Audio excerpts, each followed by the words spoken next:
Joining me now, Don Calloway, host of the Caucus Room podcast and CEO of Pine Street Strategies, along with Republican strategist Susan Del Percio and former Republican Congressman David Jolly, both MSNBC political analysts. Got to start with you, Don, because you have followed Harris for a long time.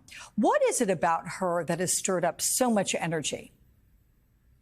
Well, I think it's important to recognize that she is a younger and exciting candidate, and people are taking the time to get to know her. But Kamala Harris's rocket ship out of the gate performance this last week is a direct result of independent, movement-based, Black-owned electoral infrastructure that has been in place and been building since 2008 in the Barack Obama era. So on Monday, you have a Joteika Edie who's been building Win with Black women, who has the ability to host a call where 100,000 or more Black women get on and begin to participate and donate. You have Roland Martin, who has an independent Black-owned news network that is ready to activate. So if you stay ready, you don't have to get ready. The Collective PAC has been ready. You have these movement-based, independent Black-owned organizations, which are serving as a ready-made infrastructure external to the DNC, which is spreading her message far and wide and really doing a lot of that electoral work. So that's what I think is at play here and really has fueled her ascendancy this week. Let me ask you also, though, candidly, how much is it a sense of relief? How long? All three of us, countless conversations I've had, you've had with others, were we worried about Joe Biden's age? There was a palpable sense of, okay, and concern. How much is Kamala Harris benefiting from that, the fact that it's not an issue anymore, Don? A lot. I mean, that was a major issue. It might have been the major issue of the campaign, and it is completely eliminated. And I will tell you that the right is flat-footed, and they were not prepared to have a substantive debate with the Kamala Harris. So it's a very exciting time for her campaign. 100%. So, Susan, you have this Trump numbers in that same poll. Let's look. His favorability rating, that has dropped slightly to 36%. Unfavorability, that's at 52. Meanwhile, you have J.D. Vance's favorability remaining static, while his unfavorable numbers jumped about 8 points. Give me your sense of your interpretation of those numbers.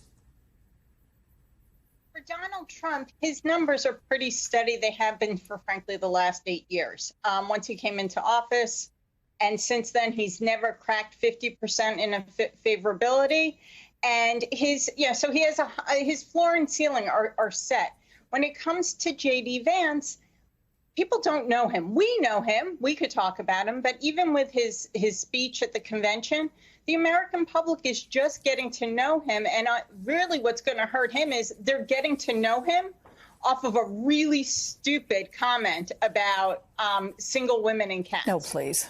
Yeah, just but ridiculous. That's how they're seeing him for the first time. Yeah, no, good point. And that is ricocheted around this country. How about your take on all this, David? Let's look at the Wall Street Journal, because that has her just behind in a head-to-head matchup, leading when you include the third-party candidates, which actually might reflect what we're getting on the ballot in November. All of this are within the margin of error. Is this a honeymoon phase, or is this enthusiasm something that she can take with her all the way to the election day?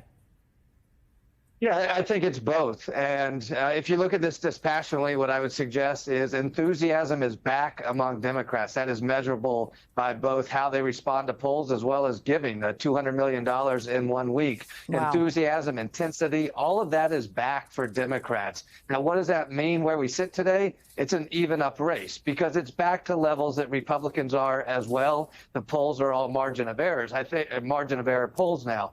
I think what the vice president has going for her is with that intensity, with that enthusiasm, the ability to tell a new story, are there new voters that start to come into play? Young voters, Black voters that perhaps were sitting on the sidelines to this point. Are there new voters, or are there newly persuadable voters, right? The 3 to 4% in key states that could change this election.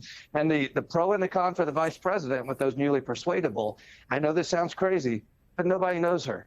Nobody knows her record. Nobody knows her vision, and she has just started to get out there and define herself, and that is where the opportunity is great because, as Susan said, there's a ceiling to Donald Trump. There's not necessarily that ceiling for the vice president should she reach those persuadable voters this week or in the coming months. That's the opportunity right in front of her to grab. Okay, let's talk about what we've learned today, Don, that Illinois Governor J.B. Pritzker is now also being vetted as a possible Veep pick. What does he bring to the table, and who do you think is the leading candidate right now? Who do you think would bring the most from an electoral perspective? Because that has to be either the top or super significant qualification right now? Well, the real answer on what J.B. Pritzker brings to the table, and I hope it doesn't sound too cynical, is that he is a billionaire. He is a billionaire scion of one of the major hotel chain families, but he's extraordinarily popular. He has real appeal across the various sectors of his state, brings folks together, well-liked in Chicago as well as in Springfield. So he's an extraordinarily popular guy who could probably be in the discussion for president in a post-Kamala Harris era, but he's a billionaire. He brings a lot of money. All right, let's move to you, Susan, with all these possible Veep picks. Look, they bring something different, and in particular, different electoral vote counts from their home states. How does Kamala Harris balance wanting someone who can get her those swing state votes with someone who can turn out voters nationally, as well as the person that she sees as her best working partner? Well, the chemistry between who she chooses is going to be its own separate factor. But looking at the numbers, it makes sense that Josh Shapiro, who has amazing numbers as the governor of Pennsylvania, he's through the roof. I think he's at 61% now. However, I'm going full on a Mark Kelly out of Arizona, because he doesn't just potentially bring, and no VP candidate really brings in home a state, but he is influential in his home state of Arizona. But he has such a tremendous story, Alex. I mean, he's a former astronaut. His wife, Gabby Giffords, who was targeted in gun violence and really suffered greatly from her injuries, is back out there. And I think she would be a great campaign partner for Senator Kelly. But Kelly plays in more time zones. So if they want to open up the map, Kelly's the person to do it with. Well, okay, so to that point, David, this decision has to be made very soon, right? Yeah. And we saw that poll where Mark Kelly, the senator from Arizona, is at the top of the poll right now. Another one who's popular, Josh Shapiro, Pennsylvania, brings the electoral votes that you'd like to get from Pennsylvania. He is third right now in that national vote, or national poll, rather. So give me a sense of where you stand on this, who you think is the strongest candidate. And again, this decision has to be made pretty darn quickly. Sure. Look, the Democrats have a remarkable bench. That's been known for a while. And so I think the vice president is looking at some really great candidates. I would suggest they're looking at a Democratic dream ticket right now, which if this race is truly intensity and turnout, that's fantastic. Where I think Susan might be right on the Kelly angle is, I would suggest there's one piece of the puzzle that the vice president could help herself with, which is on national security and issues of kind of global conflict, if you will. Not that she's inexperienced. She's had 4 years as vice president, certainly, but nobody, when you get to the White House, is fully experienced in that space. So the world is on fire in Ukraine, Russia, and the Middle East, and we're one day away from a conflict breaking out somewhere else.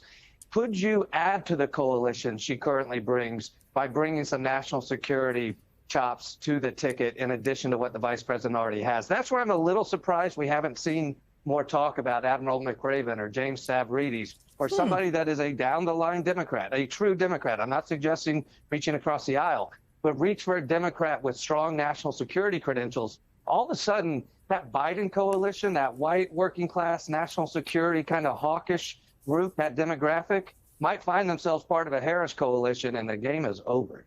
Wow, that is a very interesting perspective. First I've had. Can I just ask you very quickly, Susan, Dawn, your reaction to that? Dawn, you first. Yeah, I think that the vice presidential choice is important, but Kamala's map is different from President Biden's map. Kamala's map puts the Sun Belt in play. It brings back the Abrams organization in Georgia, and it puts North Carolina in play. And we don't have to rely on the Pennsylvania, maybe Ohio and Michigan. Although you still want those, you bring a few new into play. And the maps are totally different, and the vice presidential choice has something to do with that analysis. Okay, real quick, Susan, someone like an Admiral Stavridis, who we have on the phone, on the phone sometimes, but on the show all the time. Wouldn't that be interesting? It would be interesting, but here's the thing. There's 100 days from today until the election. So to get a candidate like that known to the public in the same way, who's gone through the same vetting, who can be on the stage with basically going from 0 to 60 in 5 seconds, I don't think that those types of people without the political chops can transition quickly enough for the Harris ticket. All right.